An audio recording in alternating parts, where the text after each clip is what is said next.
Кыргыздаштар, сердештер, урматтуу көрөркан, кыргыз элим. Мына көрүп атасыздар, урматтуу Канчек Ташиев, мына аябай сонун мүмкүнчүлүк болду да сизге кайрылайын деп жүрдүм эле да. Сиз эгерде колуңуздан келбесе компроматты ошо талаш боюнча коюп коюңуз. Ордуна эле. Сиз чече албасаңыз келечекте биздин балдарыбыз болбосо биз курактуу жаштар бийликке жетип ошону чечет. Азыр мына алтын ай жерибизди берип койгону сиздин эч кандай укугуңуз дагы моралдык немеңиз дагы жок. Бул биздин ата бабаларыбыздын жери. Канчалаган үш жерден түшүм алып жүргөн эл өзүнүн жанын өзү багып жүргөн.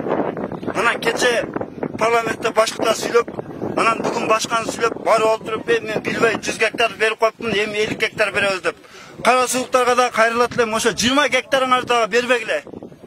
1 метр жер бербеш керек. Өзү Кыргызстан алакандай эл болсо, 6 миллион элибиз болсо. Ошо кандай ушу жер берип койсуң аре. Мен барсам антып берем, мынтып берем, тигинтип берем. Кана ошо сөздөр. Канчек Ташиевке жөн эле мынтып эле эркекчесин айтам мен. Канчек Ташиев, ошо прокатовуңузду жокко чыгарыңыз, болду. Өзбектер менен сүйлөшпөй эле коюңуз, болду. Сизди жөн эле алдап койду мына. 20 та машина берди. Мына мен барып, элиң алда деди, ошону алып келип элге көрсөттүңөр. Элтерден чыгарды, киттерден чыгарды. Ой, Өзбекстан президенти мынтып берди. Көрдүк силерди алдап койгонун. Барып канча ошо 20 машинага силер канча жер берип койдуңар аре. Мун жаш баландан макул жетет. Ошончо Канчек Ташиев мына жерге келсин.